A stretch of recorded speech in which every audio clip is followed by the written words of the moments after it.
Darnos a nosotros, a la sociedad civil, más poder era perder parte del suyo, y eso no gusta. En el año 1993 volví de nuevo a la carga, y esta vez en la ocasión del 500 aniversario de la Universidad Complutense de Madrid, en un discurso que pronuncié con presencia de don Juan Carlos I. Se llamaba así Sociedad Civil y Poder Político. Allí estaban sentados todas las personas que de un modo real ejercían poder en la sociedad española. Aplaudieron fuerte. Aplaudieron cuando pedí que de ahora en adelante todo proyecto político, para ser un proyecto colectivo, contara con la anuencia, la aprobación, el consentimiento y la participación de la sociedad civil. Al menos no hicieron nada en la dirección deseada. Y hoy 17 años después, estamos aquí para hablar de lo mismo, para casi repetir literalmente aquellas palabras. Pero tenemos una cosa muy importante. Tenemos la experiencia. Entonces, aquellas palabras nacían de la ilusión y, bueno, había vivido. Hoy nacen de la experiencia de que todo lo que pedimos en aquellos años, de eso, no solo no se ha cumplido nada, sino que probablemente nos encontramos con un momento de la sociedad civil más desarbolada, menos protagonista y, si me apura, más asustada de nuestra historia reciente. Por eso les digo que no cuento ideas. Todas y cada una de las afirmaciones que yo realizo a este respecto son experiencias. Están basadas en la experiencia, en lo que he vivido, en lo que llevo dentro, en lo que me ha tocado pasar a lo largo de mi vida. Y es sobre todo, señores, un mea culpa. Un mea culpa de todos nosotros. Porque como primera idea, nosotros, y solo nosotros, durante estos años hemos trasladado la responsabilidad de la gestión de los asuntos públicos, es decir, de lo nuestro, lo hemos trasladado a un conjunto de personas a los cuales llamamos políticos,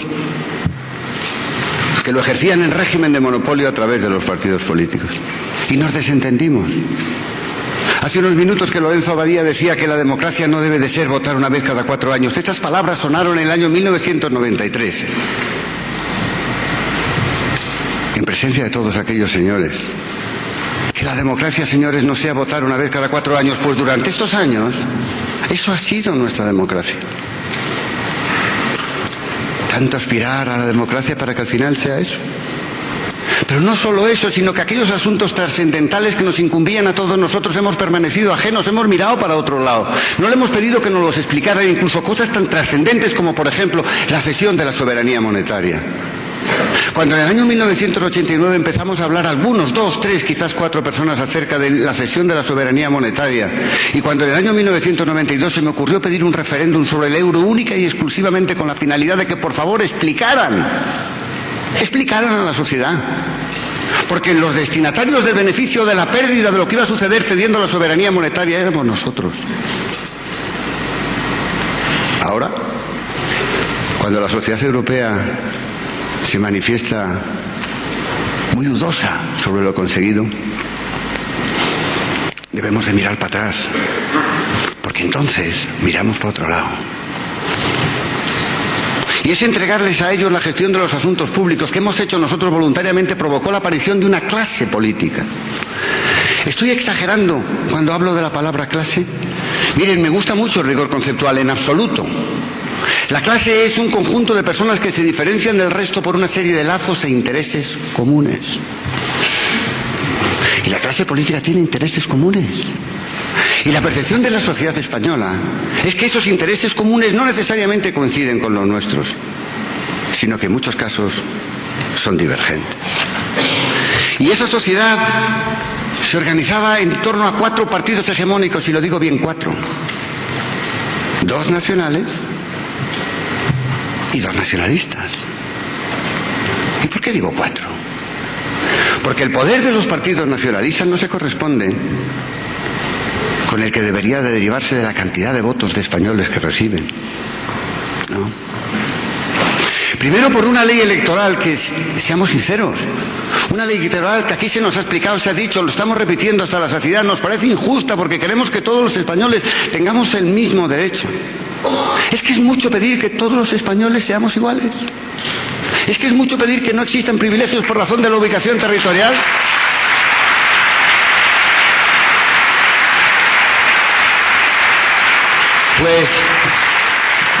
Pues debe de ser mucho, debe de ser mucho. Debe de ser mucho porque durante estos últimos años hemos conocido partidos hegemónicos que estaban gobernando con mayorías relativas y con mayorías absolutas. En las mayorías relativas se utilizaban a los partidos nacionalistas para proyectos personales de gobierno. Y se cedían competencias. Y se socavaban ciertos cimientos de la estructura territorial del Estado para conseguir una posición de gobierno. Y cuando tenían mayorías absolutas que podían haber reformado la ley electoral para conseguir eso que digo, no lo hacían. No lo hacían. Y todavía hoy, en el año 2011, el otro día me pasaban una comunicación en la que me decían que uno de los Twitter que aparecían en el, como se diga, de quien seguramente será presidente del gobierno futuro, decían, no voy a modificar la ley electoral porque es cosa de partidos. No, señores, la ley electoral no es cosa de partidos, es cosa nuestra. Absolutamente cosa nuestra. Y como consecuencia de esta organización,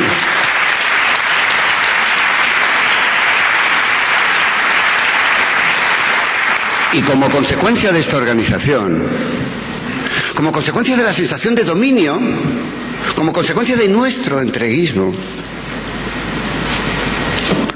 se han ido generando paso a paso, día a día y poco a poco, un estatuto jurídico privilegiado. Esta mañana el profesor Merino Merchán lo explicaba con una claridad meridiana y además con una gracia manifiesta. Lo explicaba muy bien, en sueldos, salarios, retribuciones, pensiones, tratamientos y hasta en algo tan profundo como las responsabilidades civiles y penales. No tiene sentido, señores, que un empresario que gestiona sus propios dineros, su propia empresa, que se arriesga, si se equivoca, además de pagarlo con una quiebra o un concurso, puede haberse envuelto en una responsabilidad civil importante, cuando no penal. No tiene ningún sentido que quienes administran nuestros fondos, los fondos de la sociedad, y quienes los administran temerariamente, no tengan responsabilidad.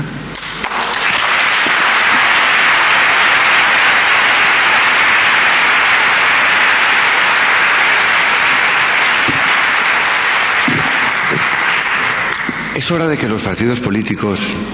Hace un rato el profesor Álvarez Conde tocaba un punto crucial y tiene razón acerca de la financiación de los partidos políticos. Y tiene razón. Hay un momento en que estábamos concibiendo y gestando la democracia. Entonces uno de los pilares básicos de la democracia eran los partidos políticos y otro eran los sindicatos y por tanto en cuanto formaban parte de una conquista nuestra, que era la conquista de la democracia y eran pilares sustanciales, dejaban de ser solo cosas privadas para pasar a ser entidades de interés colectivo. Y en este sentido sí que la financiación con cargo a los presupuestos del Estado podía entenderse como lógica. Pero hoy nos ha pasado dos cosas. Hemos crecido, somos mayores de edad. La democracia no está en cuestión. Y los partidos políticos sí. Sabemos lo que han hecho con nuestros dineros. Como consecuencia de la financiación con cargo al presupuesto de todos nosotros, se ha generado una clase política que vive permanentemente durante toda su vida del presupuesto del Estado, unas veces en el gobierno y otras en la oposición, pero sin devolver nada a la sociedad.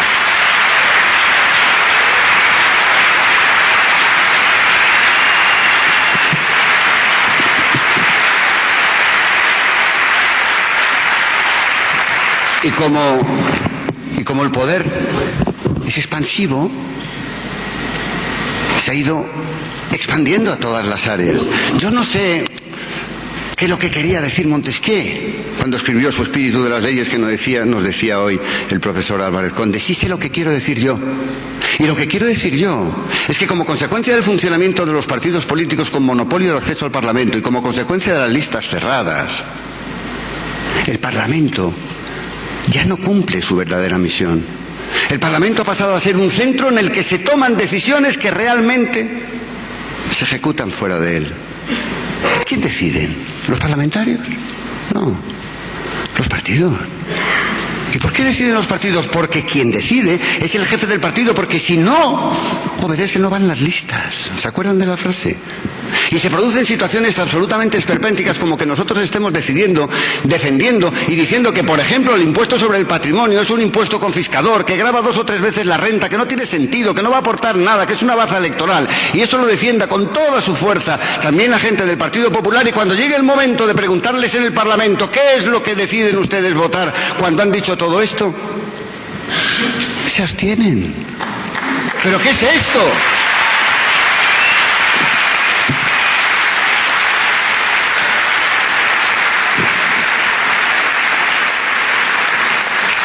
Tenemos que recuperar el Parlamento, porque en el Parlamento se hacen las leyes.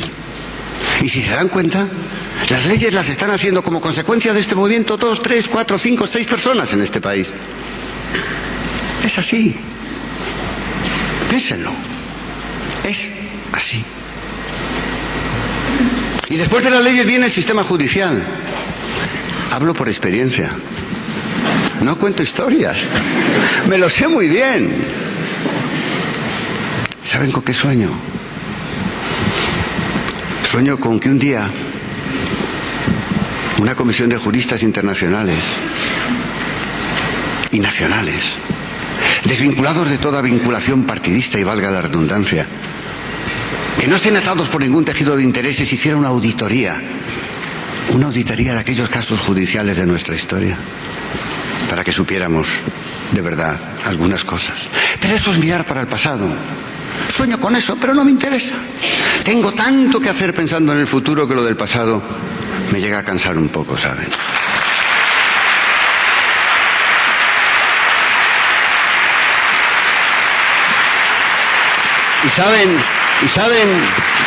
¿Y saben cuál es el expediente que se utiliza para esos casos de consecuencias políticas, para que el valor primario no sea la ley y solo la ley en las decisiones? La razón de Estado.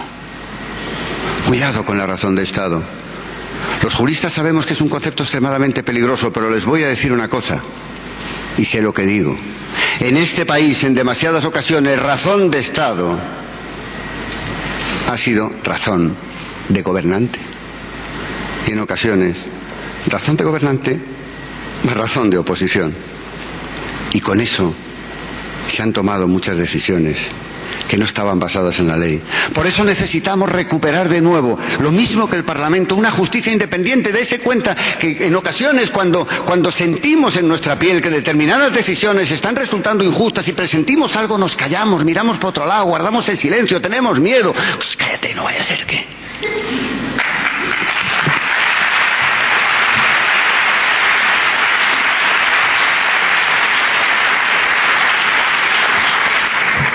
No solo necesitamos un esquema de nombramiento que nos garantice la independencia de los jueces, necesitamos algo más. Miren, el poder que tiene una persona que con una firma en un papel puede disponer de la libertad, de la ciencia y de cierta honra social es tremendo. Que esas personas son las depositarias de nuestra seguridad jurídica.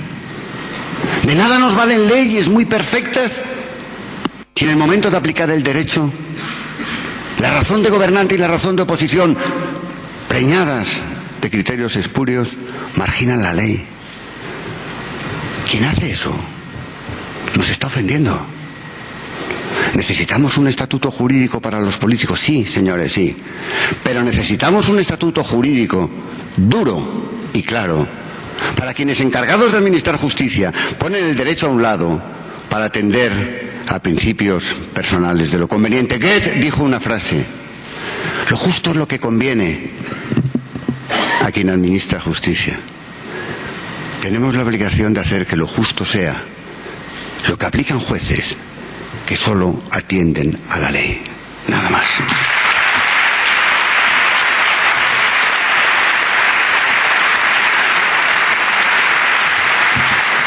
Y este dominio de la clase política les ha llevado a una cosa que es muy importante, que tenemos que volver a recuperar.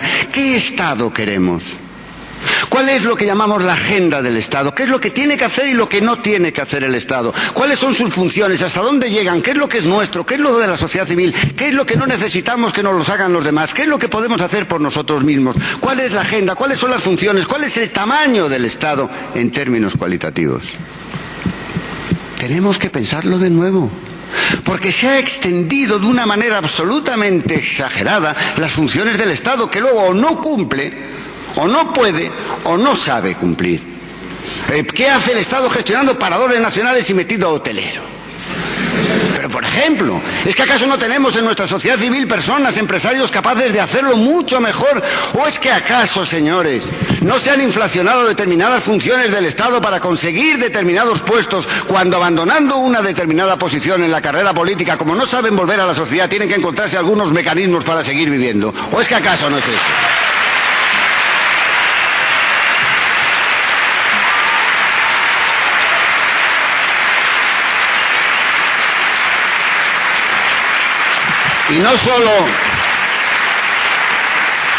Y no solo, señores, las funciones, también la estructura. Miren, lo digo como lo siento, yo soy gallego. Mi familia viene de unos valles de Galicia. Nosotros estamos cerrados por las portillas del Padronelo y la Canda. Mis bisabuelos fueron emigrantes. Reconozco el hecho cultural gallego. Como reconozco el hecho cultural de otras partes de España, claro. ¿Pero qué tiene que ver eso con construir un Estado de las autonomías que está destrozando la noción de Estado central, afectando el concepto de nación española, gestionando un producto que es extremadamente caro, que no podemos mantener? Es que ¿qué tiene que ver la identidad cultural con un concepto excluyente político que se basa en decir, yo no soy tú, perdona hijo, tú eres igual que yo, tú perteneces histórica y culturalmente a España?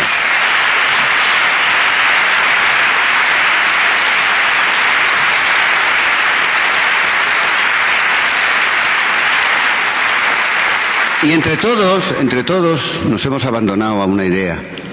Hemos visto cómo este país cómo se ha hecho. Se ha hecho con personas que creaban riqueza. Personas que venían del norte, del sur. Bueno, la verdad es que hubo una época en que venían los dineros de las Américas y se quedaban por la zona de Andalucía. Pero bueno, pasemos ahora un estúpido velo sobre eso. ¿Cómo hemos hecho el desarrollo industrial? Lo hemos hecho con gente que trabajaba, que creaba riqueza, que eran empresarios que se arriesgaban, y en aquellos momentos surgieron unas ideas que se llamaban bancos. ¿Qué eran?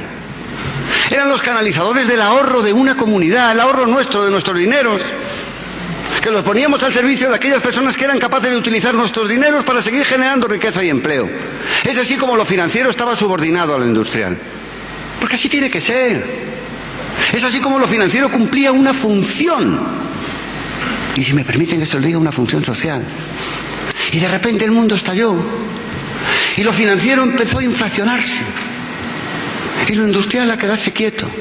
Y empezaron a aparecer una serie de conceptos que no entendíamos. O por lo menos, incluso algunos como yo tampoco lo sabíamos bien, que estaban dominados en inglés. Swaps, derivatives, no sé qué. Y unas cosas rarísimas. Pero lo raro... Lo raro es que poco a poco, día a día y paso a paso, lo financiero se crecía y lo industrial se empequeñecía. Y apareció el concepto de riqueza financiera. Y nosotros nos preguntábamos en aquellos días, ¿qué es eso? ¿Pero eso qué es? Yo no lo sé. Su riqueza es producir papeles, bombillas, micrófonos, mesas, sillas, jerseys, prestar servicios. ¿Riqueza financiera eso qué es? Y tuve... Para que ustedes tengan una idea, que aguantar una frase, nosotros cuando estábamos en Banesto, una frase que nos dijo alguien del Banco de España. No queremos empresas sanas, queremos bancos sanos. Y uno, que no es muy espabilado, le dijo: ¿me quieres decir cómo se tienen bancos sanos con empresas malas? ¿Me quieres decir cómo se pueden tener bancos sanos en una sociedad que tiene las empresas malas y las familias endeudadas? Mira, un país tiene bancos sanos si crea riqueza. Y hoy, cuando nosotros estamos viendo lo que está pasando, cuando nos hemos endeudado hasta las cejas, cuando hemos vivido por encima de nuestras posibilidades, lo que nos están diciendo desde fuera es: señores españoles, ¿me quieren ustedes contar cómo van a crecer?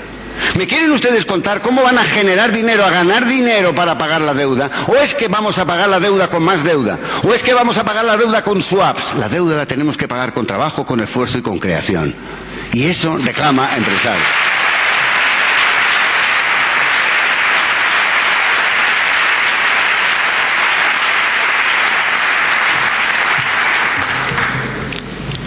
Y una última pata del sistema: los medios de comunicación. Admitamos que los medios de comunicación están actuando, han actuado, y en muchos casos son todos, pero en muchos casos son terminales de los partidos dominantes. Y no solo por motivos ideológicos, que es perfectamente legítimo que un medio de comunicación tenga ideología. Lo que no es legítimo es que mienta. Eso no. Lo que tenemos que tener son medios de comunicación capaces de relatarles los hechos y que hagan las editoriales que quieran y que defiendan los valores que quieran, pero que no tergiversen los hechos. Que no se constituyan, como decía no sé quién, en fiscales de papel. Que no creen un ambiente que genere la imposibilidad de los jueces de actuar con independencia. Que no pretendan crear un clima social en donde la verdad que por ellos defendida se transforme en verdad consentida. No defiendo ninguna censura previa. La libertad es el valor primario, pero la responsabilidad también. Por tanto, tenemos que tener un mecanismo que nos garantice a nosotros, a la sociedad, que los medios de comunicación cumplen con su misión sin ninguna censura previa, pero con una responsabilidad pecuniaria perfectamente clara y establecida para los casos en que se pueda probar que tergiversan la realidad.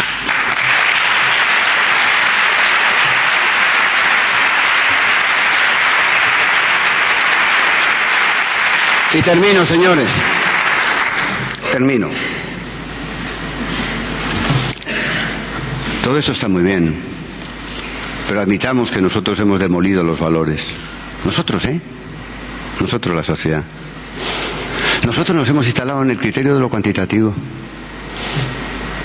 Nosotros hemos sustituido las convicciones por las conveniencias. No hagas esto que no es conveniente, no te conviene, mira, cuidado. Pero es que es lo que pienso, es lo que creo, sí, pero en este momento no te conviene. La conveniencia como cáncer de la civilización occidental. Y les voy a decir una cosa. No busquemos culpables. Tenemos la sociedad que hemos querido tener. Tenemos los políticos que hemos querido tener, los bancos que hemos querido tener, los jueces que hemos querido tener, los fiscales que hemos tenido que querer. Todo lo hemos consentido por acción, por omisión, por dolo, por negligencia, por ósmosis o por percusión. Pero nosotros hemos mirado en demasiadas ocasiones para otro lado, y si estamos sentados aquí es hoy, señores. Dejemos de mirar para otro lado, miremos a nosotros mismos, reconozcamos lo que hemos hecho y empecemos a construir.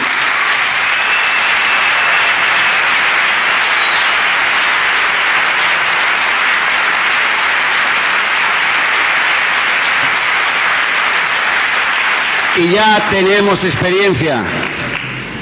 Hemos vivido en una sociedad economizada que creía que lo más importante era la economía. No, señores, el progreso técnico es importante, pero lo más importante es el progreso social. Necesitamos, por supuesto, empresarios, pero una sociedad verdaderamente humana necesita filósofos, necesita poetas, necesita escritores, necesita universidades, necesita gente para hacer una vida verdaderamente humana y no solo una vida economizada.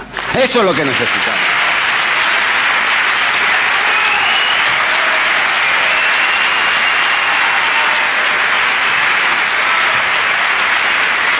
Señores,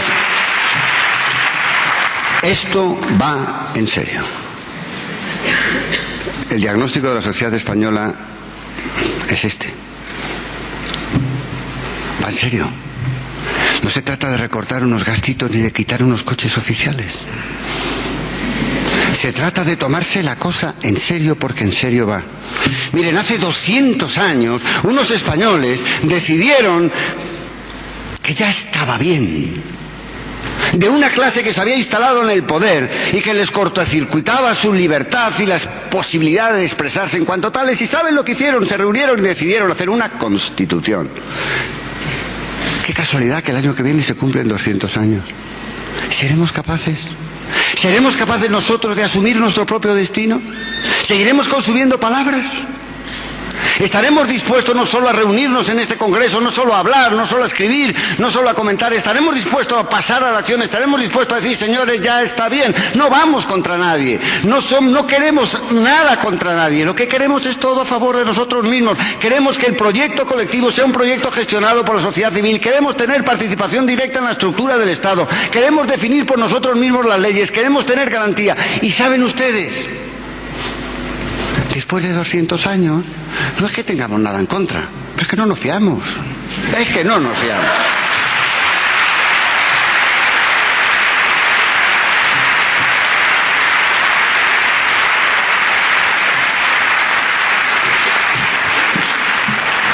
Tenemos que recuperar al individuo, al hombre, pero no al hombre aislado. Tenemos que recuperar al hombre en sociedad, porque vivimos en sociedad, somos un producto de la sociedad, y tenemos que recuperar los valores que nos han hecho como tales. Vivimos en un entorno cultural cristiano. Esa es nuestra tradición cultural. Tenemos que respetar la tolerancia, por supuesto que sí, pero que la tolerancia no signifique estupidez. Que la tolerancia no signifique legitimar la persecución de las creencias. Que la tolerancia signifique que cada uno piense, pero que no niegue lo evidente, que no niegue la realidad. Recuperemos al hombre en su dimensión de humanidad, en la humanidad trascendente. Si no tenemos la idea de una humanidad trascendente, ¿qué hacemos? ¿Dónde colgamos los valores?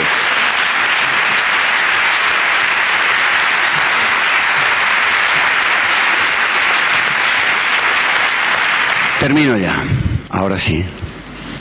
Les decía que les daba las gracias. Y ahora les explico por qué.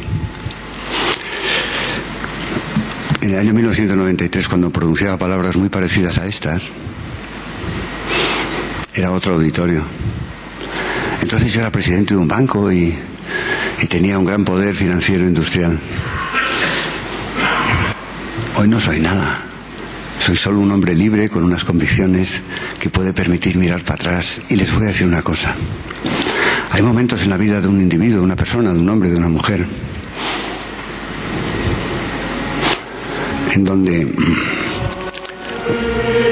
da por bueno todo. Ha sido duro el camino, ¿eh? Ha sido complicado llegar hasta aquí. ¿Quieren que les diga la verdad? No me lo imaginaba. También les digo que lo soñaba.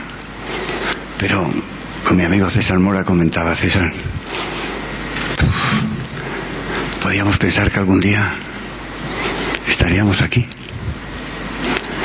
¿Saben por qué les doy las gracias? Porque sé dos cosas. La primera, porque estoy convencido de que ustedes sí, aquellos no, pero ustedes sí van a trabajar por un nuevo pacto por España. Y por otra cosa muy importante, porque me han hecho sentirme bien y les agradezco que hayan legitimado todo su esfuerzo y que tenga sentido el haber llegado hoy hasta aquí, libre de equipaje y sin cánceres en el alma. Muchas gracias.